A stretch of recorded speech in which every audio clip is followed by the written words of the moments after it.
Vamos a ver.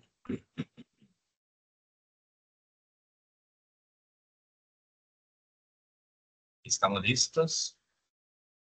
Bueno, mi nombre es Neyfre Mosquera, yo soy estudiante de la licenciatura en bibliotecas escolares y esta investigación básicamente es acerca del manejo de los derechos de autor, ¿verdad? Que tienen en la biblioteca especializada conmemorativa Orton.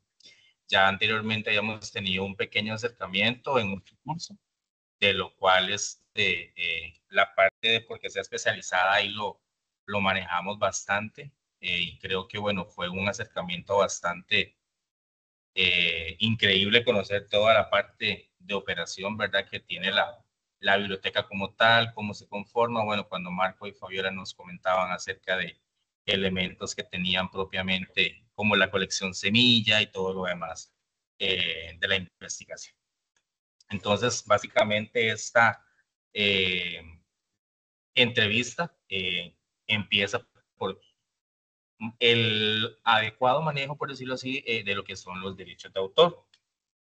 Entonces, dentro de un esquema, se nos solicita que sea una biblioteca especializada, ¿verdad? Porque pues de una u otra forma sabemos que recibe una mayor atención de los temas de investigación, de los productos científicos que tienen, y en ese caso, bueno, pues el ICA y el CATIE, ¿verdad? Que son pilares en temas de investigación con todos los temas. Entonces, es una serie de 10 preguntas, de las cuales vamos a trabajar hasta ahí, más o menos como para ir retomando. Y empezaríamos con cuáles serían las principales responsabilidades que ustedes como bibliotecólogos, ¿verdad? En este caso especializado en el área del ICA y del CATIE, eh, tienen en relación con la protección de los derechos del autor. Bueno, primero que todo, para cualquier gestión que se haga relacionada a derechos de autor, ya sea digitalización o, qué sé yo, atender alguna solicitud donde nos piden algún documento y todo ese tipo de solicitudes relacionadas a los derechos de autor, pues nos apegamos primero que todo al código de ética del COPROBI, ¿verdad? Del Código de Ética de Colegios Profesionales en Bibliotecología. Y además de eso, todas las responsabilidades van apegadas a la Ley de Derechos de Autor y de Derechos Conexos y la Ley de Procedimientos de Observancia de Derechos de Propiedad Intelectual, que de hecho estas dos se incluyen en el reglamento principal de la biblioteca. Entonces, todo lo que se realice en estas áreas va pegado a estas leyes.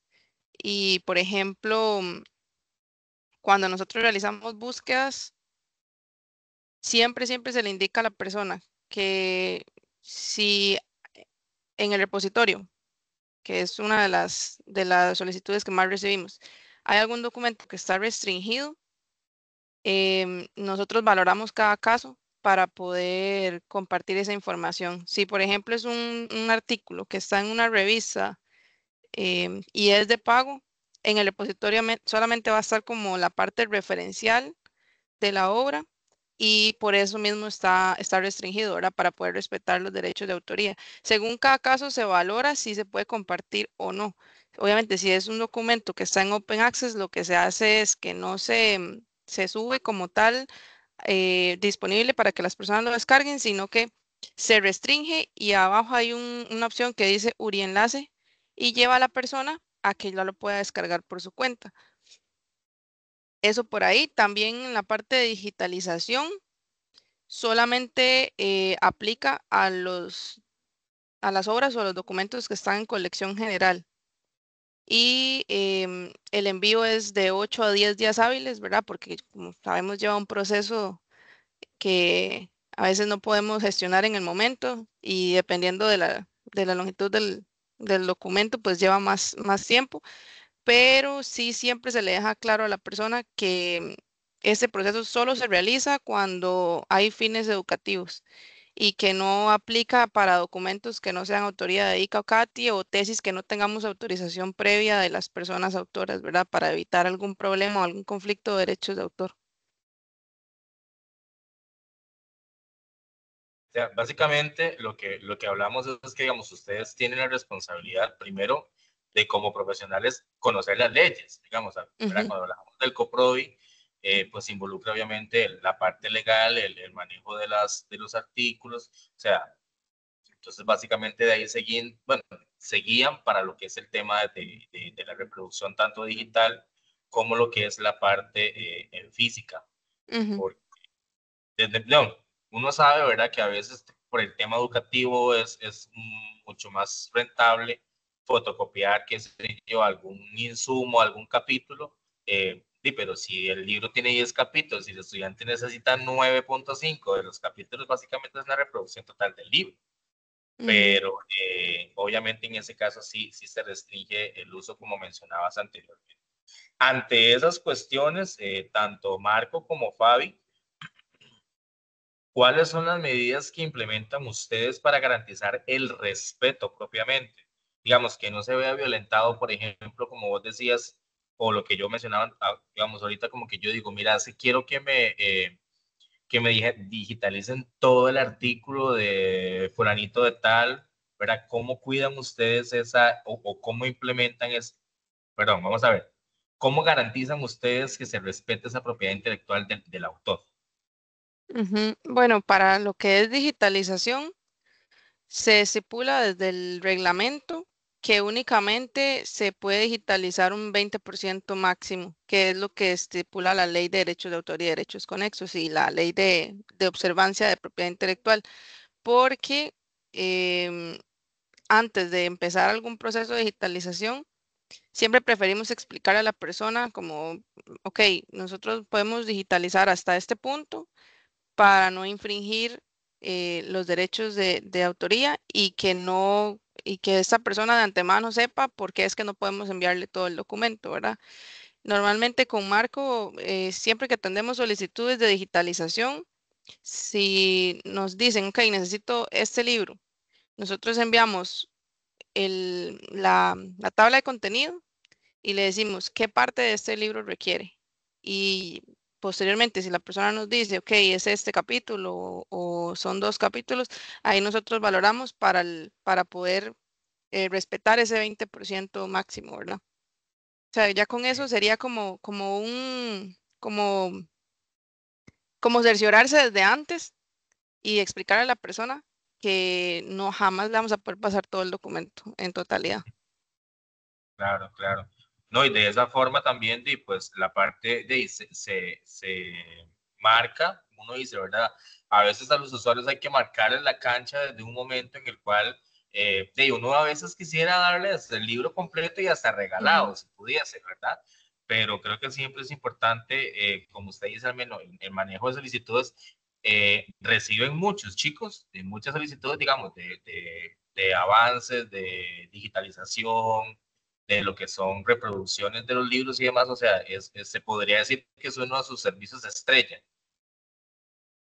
sí, bueno, no es una cantidad muy grande en realidad. La digitalización como tal, sí, por ejemplo, que ellos ingresan al repositorio y hay algún libro de Katie o algún libro de ICA que está restringido. Entonces a nosotros nos llega una solicitud de ese documento y nosotros evaluamos si podemos compartirlo o no. Lo que pasa con muchos de los documentos, por ejemplo, de Katy, que están restringidos en el repositorio, es que anteriormente, bueno, aquí todavía hay algunos que están a la venta, esos jamás se pueden compartir, ¿verdad? Porque si están disponibles para venta a través de la librería virtual o inclusive aquí en la biblioteca que los tenemos en físico, ese es uno de los primeros pasos que se dejan claro, ¿verdad? Nosotros nos cercioramos si el documento está a la venta y si es así, se le indica a la persona que no se puede compartir porque es un documento que está a la venta y más bien se le envía el link si la persona desea adquirirlo. Y los otros casos son como este que le comenté, ¿verdad? De los artículos que hay algunos que no se pueden compartir porque están en alguna revista de pago o demás, pero siempre se valora cada caso de acuerdo al documento que están solicitando. Sí recibimos solicitudes de documentos restringidos en el repositorio, pero no tanto como de necesito este libro y lo encontramos en la colección, entonces podemos digitalizarlo.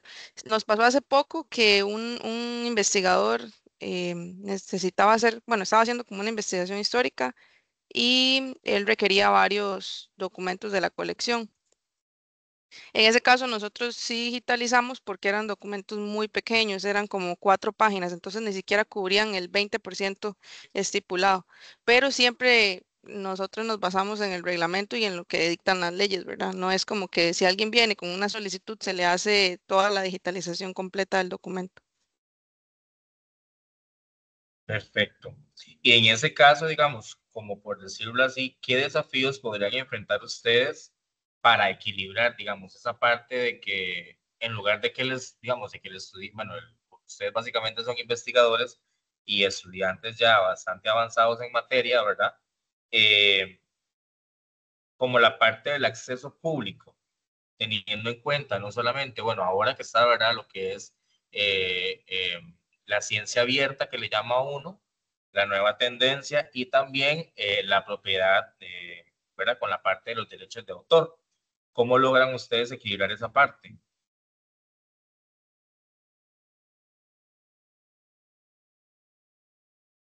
Sí, bueno, esa yo la, eso le está diciendo a Fabi que yo le iba a atender esa consulta. Creo que más allá de los desafíos o entre los principales desafíos que se encuentran en ese tema y relacionados al tema de derechos de autor es que lo más importante es crear esa concientización, no únicamente desde la academia, que es la universidad o la ciencia, sino creo que ya edades, o sea, ya edades de colegio, por ejemplo, secundaria, el usuario se puede ir formando en ese tema. De hecho, nosotros recibimos em, anualmente un grupo de bachillerato internacional de un colegio acá en la zona de Turrialba. Entonces, parte de lo que ellos desarrollan es un trabajo en el cual, una dinámica de trabajo en la biblioteca, en la cual ellos conocen sobre diferentes temas y uno de los temas es el de derechos de autor. Entonces, uno de los principales desafíos es lograr transmitir mediante programas de alfabetización informacional esta concientización sobre los derechos de autor. ¿Por qué? Porque en algunos casos no se desea reconocer quién desarrolló tal obra o reconocer los derechos o la autoría sobre ese documento. Entonces creo que va muy relacionado a cuáles serían esos principales desafíos, crear esa concientización, que es lo más importante, y ya una vez crear esa concientización, desarrollar programas de alfabetización informacional pertinentes para cada una de las comunidades. En nuestro caso es una comunidad de usuarios, de estudiantes de posgrado, ya maestrías, doctorados, también una comunidad científica, pero no únicamente nos limitamos a estas comunidades de usuarios, porque es una biblioteca en la cual nosotros atendemos productores, atendemos estudiantes de grado, atendemos inclusive estudiantes de secundaria. Entonces, lograr crear un programa de alfabetización sería uno de los principales desafíos, pero tal vez crear esa concientización también sobre la importancia de este tema.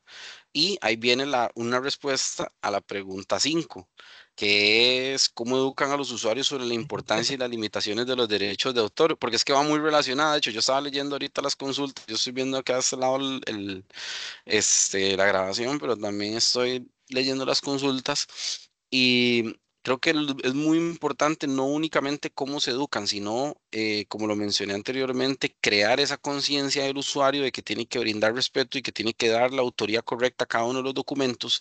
Y me parece, no sé si Fabi también en eso, porque los dos desde referencia somos quienes batallamos con este tema, es el tema de redacción de referencias bibliográficas. Cuando usted le muestra al usuario que debe rendir un crédito a quien realiza o determina tal obra, le va brindando como cierta responsabilidad y cierto conocimiento sobre los derechos de autor. ¿Por qué? Porque una cita mal realizada, una referencia mal realizada, limita el derecho o limita la acreditación de esa obra a un autor.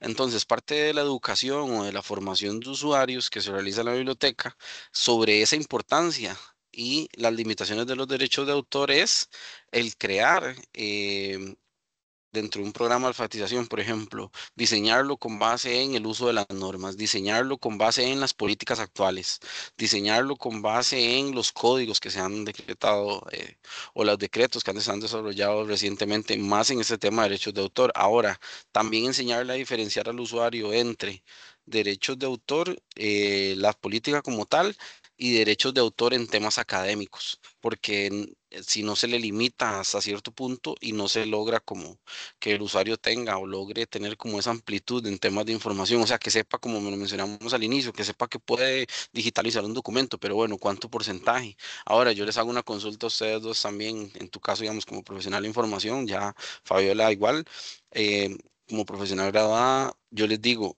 ¿qué pasa si una persona viene y saca un 20% hoy? Mañana viene y saca el otro 20% y después viene y saca el otro 20%. Entonces son cosas como que uno se pone a analizar y uno dice, bueno, ¿cómo controla uno eso? Entonces, más allá de controlarlo, creo que mediante la concientización. Y otro punto muy importante, em, hay muchos documentos que están en línea y nosotros, los tres profesionales en ciencias de la información, sabemos o entendemos dónde podemos encontrarlos, pero muchas veces si uno le da esa conciencia al usuario y educa al usuario, por así decirlo, sobre la importancia de esas limitaciones, se logra que el usuario también entienda y siempre busque como las mejores fuentes de información. Entonces también es parte de este tema de derechos de autor, lograr brindarle al usuario como esa formación para que pueda atender las necesidades de información de la mejor manera. Ujú. Excelente. No, y bastante atinente porque normalmente uno, bueno, tanto como estudiante, ¿verdad?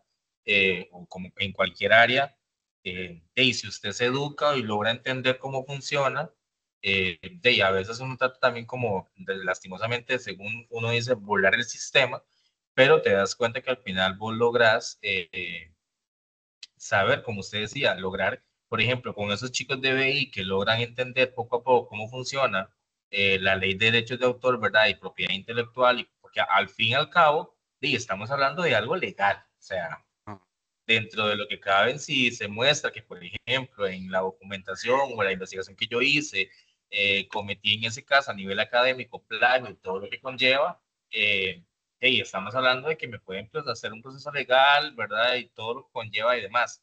Pero si yo desde el principio comienzo a entender que, mira, si hablo de Marco Saborío, tal fecha, ya estoy dándole al usuario como esa premisa de que tenés que respetar lo que Marco está diciendo, digamos, no fue algo que te salió a vos, sino que Marco fue en ese momento y donde surge toda esa parte de la manifestación, de lo que conlleva una obra original y cómo también, ¿verdad? En el caso de ustedes que trabajan ya, bueno, yo lo veo como esa marca en el cual uno esperaría que un estudiante de posgrado no vaya a realizar ese tipo digamos, de acciones. Sin embargo, no está exento tampoco de que pueda hacer uso de otras normas y demás. ¿Han enfrentado algún caso, algún conflicto que hayan tenido relacionado con derechos de autor en la biblioteca, chicos? Eso contesto. Yo le digo a, bueno, a Fabi que normalmente, bueno, esa pregunta, ahorita que yo la estaba analizando, hay categorías de fallas o faltas en derechos de autor o, por así decirlo, conflictos, porque podría mencionar en este caso dos categorías. Categoría uno, nosotros atendemos o desarrollamos un curso de competencias con los estudiantes. Eso Fabi no me deja mentir. Se reciben, no sé, una parte en la que ellos tienen como que realizar una dinámica, referenciar, citar, luego eso se revisa, ¿verdad? Y nosotros hemos visto que, bueno, en muchos casos hay documentos mal citados, mal referenciados, ya eso es un conflicto de derechos de autor. Así, muy Claro, básico. Y ese es uno, y entre otras cosas que nos hemos encontrado desde un copy-paste o a casos por ese tipo. Fabi es quien nos revisa y está enterada mil por mil. Esa es una. Y la otra es, nosotros recibimos solicitudes de información normalmente como cualquier otra biblioteca, pero son un tanto delicadas. ¿Por qué? Son instituciones con un caudal y un músculo económico muy fuerte. Los investigadores lo saben, muchos investigadores lo saben. ¿Qué es lo que pasa? En algunos casos, autores de documentos solicitan documentos acá a la biblioteca y luego ellos, después de haber solicitado esos documentos, em, una vez pasó, de hecho, reclamaron que por qué la biblioteca distribuía esos documentos de manera libre, por así decirlo. Entonces, eso le pasó a mi anterior compañera en referencia, digamos, bueno, a la encargada de referencia antes de que yo estuviera en el puesto. A ella le pasó y ella me lo comentó como para que yo estuviera al tanto. Entonces, ¿qué hizo esta persona? Demandó a ambas instituciones. Sí, demandó a ambas instituciones y sí fue una demanda, digamos, por la persona saber que eran instituciones con el poder económico de pagar una demanda, eh, fue un tema complicado. Entonces, al final, ¿qué se resolvió? O en ese caso, ¿cómo se atiende? De ahí se atiende, hay un precedente del caso, se valora el caso y de ahí se determina que son actividades que nosotros no podemos realizar. En la mayoría de solicitudes que nosotros recibimos, son solicitudes internas, pero eso no escapa. Hay un repositorio institucional al cual llegan solicitudes todos los días. Entonces, de ahí, sabemos que tenemos que estar muy, muy atentos porque no sabemos si alguna de las personas a las que le estamos contestando por ese documento, generalmente las solicitudes que recibimos son de los mismos documentos, por así decirlo, están en venta, pero hay uno que otro artículo que se nos puede escapar. Entonces hay que estar muy atento y bueno, y eso nosotros, Fabi está siempre súper atenta a eso. Yo trato de estar siempre bien atento, ver quién lo pide, ver quiénes son los autores, porque en ese momento fue que el mismo autor hizo la solicitud y, Wow. y ella que estaba aquí en referencia, la persona que estaba acá en referencia, de ahí no lo leyó, no lo vio venir, digamos.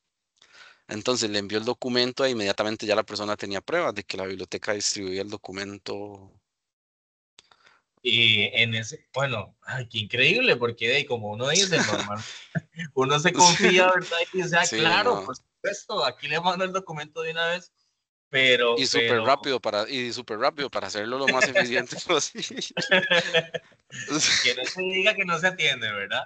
No, Sí, pero ahí justamente iba la pregunta, porque les decía preguntar eso, digamos, ¿cómo lograron resolverlo? Bueno, vos me decís que la persona, ¿verdad? Demandó a una las dos. demanda, una demanda y una demanda y una de las instituciones, no podemos, digamos, una demanda y una de las instituciones cubrió un porcentaje del pago.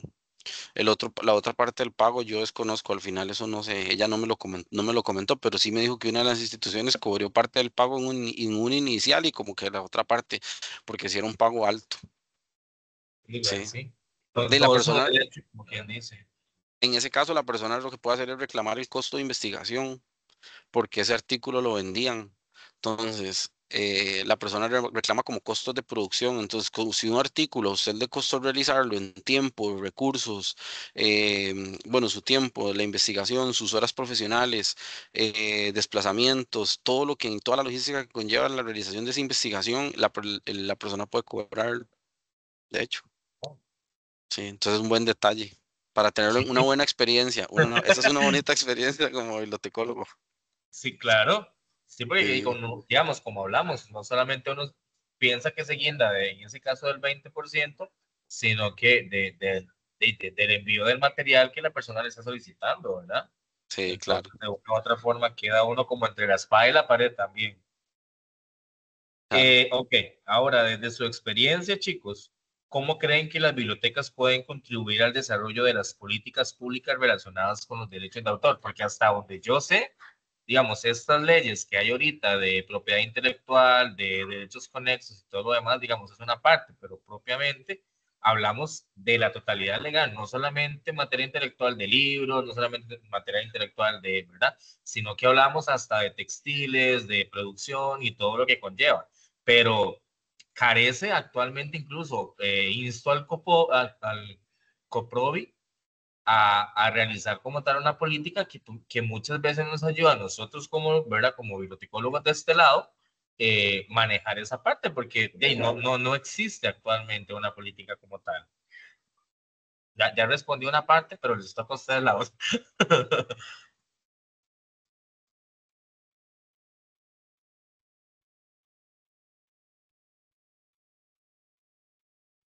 Le digo yo le digo en este caso a Fabi que, bueno, sin duda alguna, si son políticas relacionadas a temas de derechos de autor, las personas encargadas, en este caso, únicamente no solo de un departamento legal, sino también de los profesionales de la información, en este caso los bibliotecólogos, que quienes son quienes desarrollan el día a día. Entonces, creo que el principal aporte de un bibliotecólogo en este apartado es el día a día, la experiencia de usuario, que es súper importante, porque como mencionaba anteriormente, en esa consulta de un artículo, que era un artículo de 6 7 páginas, lo que pudo haber costado, y lo más importante de eso, cómo con esa experiencia se puede decir, bueno, en el área y en la vida real existen este tipo de situaciones. Entonces, uno como bibliotecólogo, lo más importante es el acceso a la información por un tema académico y científico, pero más allá de eso también, con un tema de que el desarrollo de políticas que van a ir relacionadas al de los derechos de autor no únicamente van en el tema de que si es para ciencia o si es para educación, sino también para entender el día a día, y que hay mucha información que se utiliza y que se vende. Entonces, lo más importante para crear esas políticas es crearlas con base en las necesidades reales del usuario y también en la experiencia del bibliotecólogo, porque al final quien tiene la experiencia del día a día en este tema y es el referencista, que es principalmente quien atiende, digamos, o la persona que esté en un área de tránsito, en biblioteca, en circulación, por ejemplo, que llegan y te piden tal libro o tal documento y hay que atenderlo, buscarlo. Entonces, definitivamente, la relación de las políticas públicas con los derechos de autor y el aporte o el papel del bibliotecólogo es en base en la experiencia de atención de usuarios y en la experiencia de atención de consultas. Sí, me parece que solamente un profesional en la información podría realmente como abarcar todas esos vacíos que pueden quedar en una política, porque de solo el día a día de las solicitudes que se reciben en una unidad o una biblioteca, le puede ir diciendo qué otros aspectos se pueden escapar de esas políticas. O sea, no solamente digitalización, también las solicitudes como las que mencionó Marco, de los artículos o inclusive obras que en su momento se vendían. ¿Qué pasa con esas obras? Porque aquí también nos sucede que, por ejemplo, Katy en su momento hacía toda la producción impresa, pero ahora se publica en el repositorio. Entonces, ¿cómo valorar esa solicitud de me están pidiendo un documento que ahora está de acceso abierto, pero que en algún momento estuvo a la venta? Entonces, son como todos esos casos que sí, yo creo que solamente el profesional en la información podría como dar una visión más amplia y no dejar que se escape nada, ¿verdad? De, que pueda afectar a la parte de derechos de autor. Sí, y es que también yo, bueno, para agregar un poco también desde la experiencia de acá, yo creo que a veces esos son los elementos, digamos, sabemos que en el caso de Costa Rica hay bibliotecas de diferente tipo, de como tal, ¿verdad? Pero, por ejemplo, jamás yo voy a comparar la adquisición de un artículo de compra, ¿verdad? De que a esa persona le están pagando para que dé la información como tal, a llegar uno, meterse a la biblioteca, encontrar el librito, la información, hacer, digamos, la debida citación y demás. Y ahí es donde también uno entra con las grandes competencias mundiales, lo que llama uno la sociedad de la información y todo lo que es la sociedad del conocimiento, que uno, digamos, Costa Rica está años luz en ese tema, porque lastimosamente tampoco abarca o tampoco mostramos, y me incluyo como bibliotecólogo, ¿verdad? Un interés en generar ese tipo de propuestas y respuestas también. Porque, como dice Fabio, una cosa es que ahorita la información la tengo al alcance, pero llegará en su momento en el que, así como compro un artículo que puede costar 5.000 colones, perfectamente puedo estar comprando un artículo de 500.000, millón y pico, solo por una cantidad, una cifra, un dato, una, una fórmula, ¿verdad? Que me puede estar ayudando para resolver la cura contra algo, supongámoslo desde ese punto de vista. Como tal, bueno, hablábamos mucho acerca de lo que era el tema de la digitalización de los contenidos, pero dice aquí, ¿cuál es su opinión sobre la digitalización de contenidos en las bibliotecas y su impacto en los derechos de autor? O sea, ustedes como tal podría decirse que están a favor o en contra de que se digitalicen los documentos teniendo en cuenta la parte de los derechos de autor. Yo creo que, bueno, más allá de que si se está en a favor o en contra, va a poner esta opinión, vamos a poner este caso, que, bueno, y Fabio sabe que es una situación nuestra acá en biblioteca. Hay un espacio, bueno, hay dos colecciones, una colección general bastante amplia y tenemos una colección de revistas bastante amplia. La colección de revistas ahorita se encuentra en un proyecto de expurgo. La colección general tenemos una característica muy importante. La colección general es una colección que es muy rica en años 60, 70, 80. Si ustedes, los años 60, 70 y 80 fueron años en los cuales se desarrolló muchísima investigación y en la cual hay muchísima información madre o por así decirlo, información base de investigación. Entonces, ¿qué pasa con esto?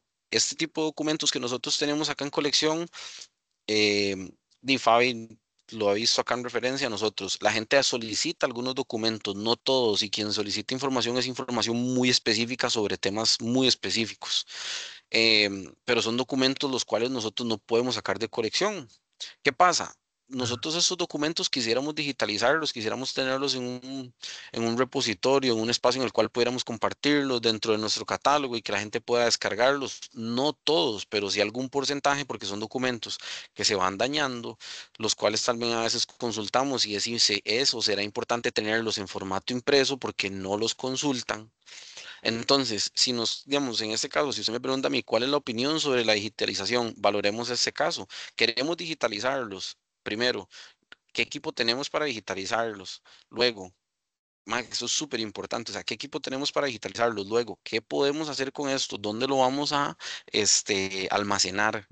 ¿Quién realizará ese proceso? O sea, son muchos puntos en los cuales uno valora o analiza qué va a hacer con esta información. Entonces, ¿cuál es la opinión? Son procesos en los cuales si hay que digitalizar un documento reciente y se debe preservar en formato digital, se puede hacer.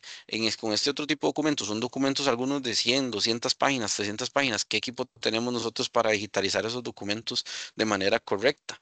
Yo siempre recuerdo cuando se habla de digitalización, hay un profesor en la Universidad de Costa Rica que se llama Rolando Herrera Burgos.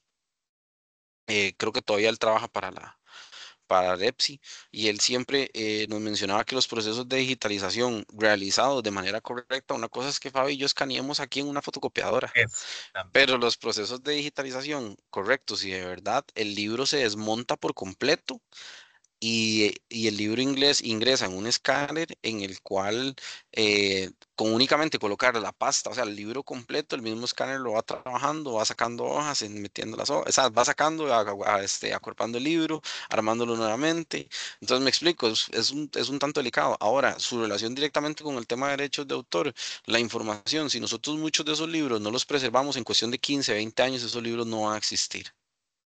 ¿Por qué? Porque el clima cambia, el clima ha estado cambiando. Nosotros acá en un lugar súper húmedo, ¿cómo vamos a hacer para preservar esa información? Y sabemos que mucha de esa información, porque no lo decimos nosotros, vienen muchos investigadores técnicos de años y vienen y Fabi sabe que a veces vienen y buscan información súper específica y están en esos libros. Entonces es curioso, o sea, si es una necesidad, siempre y cuando se respeten los derechos de autor, pero ahora digitalizar esos contenidos es como el camino para preservarlos. Claro. Entonces hay que encontrar como el balance entre la digitalización y los derechos de autor, lograr entender de qué forma y también cómo lograr entender las necesidades, o no sé si lo correcto será las necesidades o las condiciones, no sé. Me parece que como que las condiciones, porque al final, ¿qué va a pasar si no los digitalizamos? Los vamos a perder. Sí. Y Sí, creo esto que... del equipo, perdón, no, continúe. Dale. Que esto del equipo que menciona Marco es muy cierto, porque, o sea, cuando nosotros hemos tenido solicitudes de digitalizar algo específico, o como esa solicitud que vino a hacer el investigador hace poco y demás, y nosotros lo que hacemos es simplemente escanear el documento y ya, o sea, se le pasa el PDF a la persona, pero no estamos haciendo el proceso con el equipo que se debería realizar, pues porque no lo tenemos, ¿verdad? Porque imagínense la diferencia que hay entre poder escanear un documento así en estas condiciones y ya poder hacerlo de una forma en la que si yo quiero buscar una palabra clave específica dentro de ese documento, puedo hacerlo, porque lo estoy haciendo con el equipo adecuado. Pero, o sea, de igual forma siempre se trata de atender ese tipo de solicitudes respetando los derechos de autor con el equipo que hay, pero obviamente las condiciones van a restringir esa parte, ¿verdad? Claro. Bueno, yo creo que básicamente las dos preguntas, pues ahí las hemos ido como conversando, ¿verdad? Porque una dice, pues, ¿cuál es el rol que juegan como tal las bibliotecas especializadas en apoyar a la investigación? Bueno, desde un punto de vista y a nivel de formación ya uno sabe el papel que cumple propiamente y en este caso, ¿verdad? Como ustedes en la biblioteca como tal y el uso ético de las obras protegidas. Entonces, creo que como digo, hemos ido trazando poco a poco ahí un poco la conversación de la relevancia que tienen propiamente, porque hay material sumamente valioso, como hablaba Marco, que yo me pongo a pensar, bueno, dentro de lo que conozco, ¿verdad? Y es una biblioteca única en el país, única en ese sentido, porque sé que hay otras, ¿verdad? Como hablábamos, que también tenían como cierto material, pero como tal, o sea, sabemos que hay investigaciones que surgieron desde propiamente el CAT y el ICA y que y solamente están ahí. Entonces, el aporte a la investigación desde ese punto, o sea, es increíblemente valioso y ojalá el acceso que tenga, logren ustedes en su momento tener los implementos, ¿verdad? Como hablábamos del equipo para poder tener presente ese tipo de colección y no más bien generar un deterioro, que creo yo que es como lo que más le duele a uno cuando ya dice, mira, ya el libro no se puede tocar, ya el libro no se puede manipular, ya la imagen que se ve ahí es lo único que se va a poder ver porque ya de una u otra forma no está con acceso al público y de ahí todo lo que tiene con ellos ya no se puede utilizar, ¿verdad? Y de la otra mano, ¿verdad? Va también que dice que considera que la legislación actual sobre derechos de autor responde adecuadamente a las necesidades de las bibliotecas. Bueno, en esto que menciona sobre lo del deterioro y demás, creo que uno de los puntos que se llevó a cabo acá fue el 2016, Marco, lo de la colección Semilla, me parece. Sí, ese proceso tuvo que haber iniciado 2016, 2017. Yo entré en el 2018 y ya existía, pero es algo que también se ha estado haciendo, o sea, se ha continuado haciendo porque los documentos Ujú. que se encuentran se han ido agregando. Y Ujú. yo creo que esa colección, o sea, como este espacio climatizado con el debido em, resguardo de los documentos y que no se estén manipulando y demás, creo que fue una buena decisión que se tomó y me parece que ahí va definitivamente el- lo de las obras protegidas, ¿verdad? Porque que todos esos materiales estén en un área climatizada y demás que no se deterioren y demás, siento que eso es muy importante para la biblioteca, para en este caso nuestra biblioteca especializada, ¿verdad? Y en cuanto a la legislación actual, bueno, la ley de derechos de autor, me parece que fue en el 82 o en el 83 que se creó y se promulgó hasta el 2000, pero no abarca muchas cosas que en la actualidad debería abordar, ¿verdad?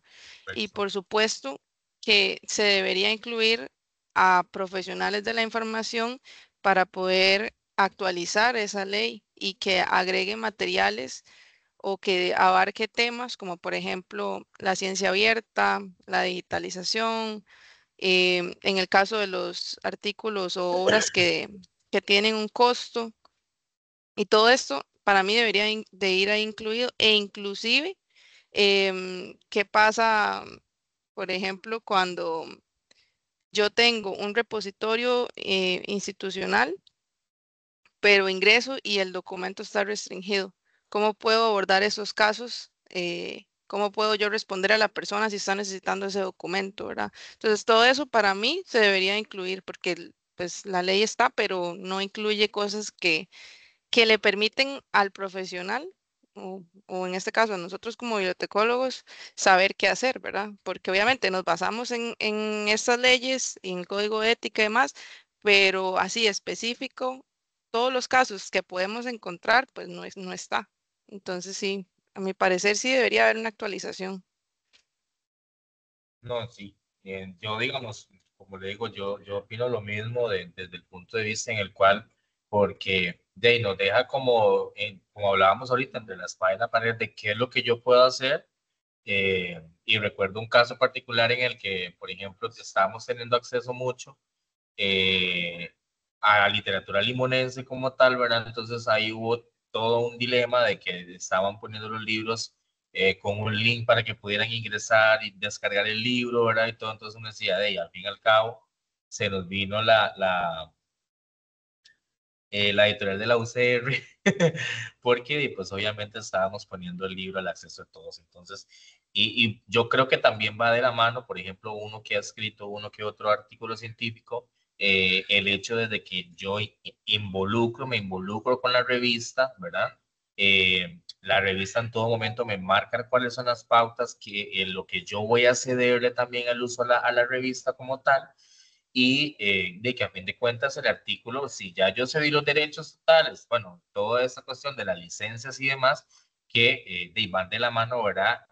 Tanto el autor como el usuario tiene que saber eh, en lo que se está involucrando y en lo que está haciendo y en lo que yo estoy cediendo, porque una cosa es que yo pueda hacer un derecho a que puedan utilizar el artículo que escribí para una investigación y otra cosa muy diferente, por ejemplo, en el caso particular, supongamos, de una marca como la Coca-Cola, ¿verdad? Que restringe su marca, pasan un montón de años y todavía no se tiene acceso, o ya todos esos elementos industriales. Entonces yo concuerdo mucho con Fabiola cuando dice de que requerimos una actualización y que de una u otra forma que se haga como una anotación donde diga, desde las bibliotecas se puede fundamentar, realizar, hacer, el profesional es el que tiene que, porque también va de la mano como hablaban ustedes, que digamos, ustedes valoraban, o sea, ya hay un criterio no solo profesional de la información, sino que hay una regulación porque yo digo, o sea, todas las bibliotecas tienen que tener sus políticas sí o sí de lo que pueden y vea y mostrar al usuario, vea, eso es lo que se va a hacer, así como quien dice uno, así se juega en la biblioteca conmemorativa Orton y eso no se puede realizar por esto. Entonces, mucha Ujú. relevancia, mucha importancia y sobre todo también, y pues apoyando también el servicio de la ciencia abierta, porque ahora uno dice, eh, yo soy del partidario que yo no quiero ser tropiezo para un usuario, ¿verdad? Si no lo encuentra, si no lo tiene, pues lo buscamos y vamos a ver hasta dónde llevamos para conseguirlo. Pero de ahí tampoco quiero verme involucrado en una demanda, ¿verdad? Que me lleven allá a los tribunales por ese tipo de cosas. Una última pregunta.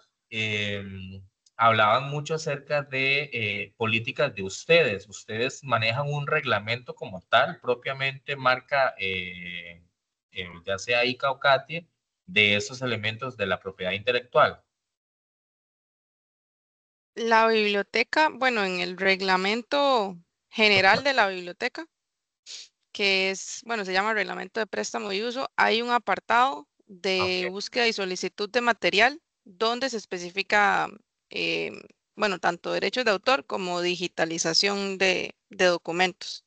ok. Entonces, eso está dentro del reglamento general, ¿verdad? No se puede decir que se desconoce porque pues está ahí incluido. Y también la compañera de procesos técnicos que realiza todo lo de la parte de trámites de la parte editorial, tanto en ICA como CATI, ella tiene una política. Entonces, bueno, eso se desarrolló y las dos instituciones tienen como sus normativas, ¿verdad? En Es- cuando, por ejemplo, van a publicar algún documento, cómo se respeta lo de las licencias, si este documento va a estar en el repositorio disponible, si va a estar restringido, em, cómo se hace la ficha catalográfica, todo lo de la referencia, cómo citarlo y todos los derechos de las personas involucradas. Entonces también la parte de procesos técnicos se maneja con una Perfecto. política. Ujú. Excelente. De verdad que como digo yo, qué, qué bonito es y que todos hablemos el mismo idioma, ¿verdad? No solamente del ámbito profesional, sino que también uno ve la utilidad que le dan y sobre todo lo importante y relevancia que tiene este tipo de accesos que ustedes brindan para la comunidad, tanto científica y público en general. Entonces, chicos, de verdad que muchas gracias por el espacio. Creo yo que todas mis dudas fueron abordadas y sobre todo de mucho aprendizaje también, porque como usted dice y como hablaba Marco, hay casos de casos que solamente con el día a día vamos a irlos viendo, vamos a ir aprendiendo y vamos a aprender a solucionarlo. Entonces, de mi parte, muy agradecido, muchas gracias y de verdad que espero que también haya sido grato el rato que pasamos por acá platicando, como quien dice. Muchísimas gracias. Con mucho gusto y siempre a la orden para lo que necesiten. Gracias. Hasta Con luego. gusto. Hasta luego. Hasta luego, que esté bien. Bueno. Gracias.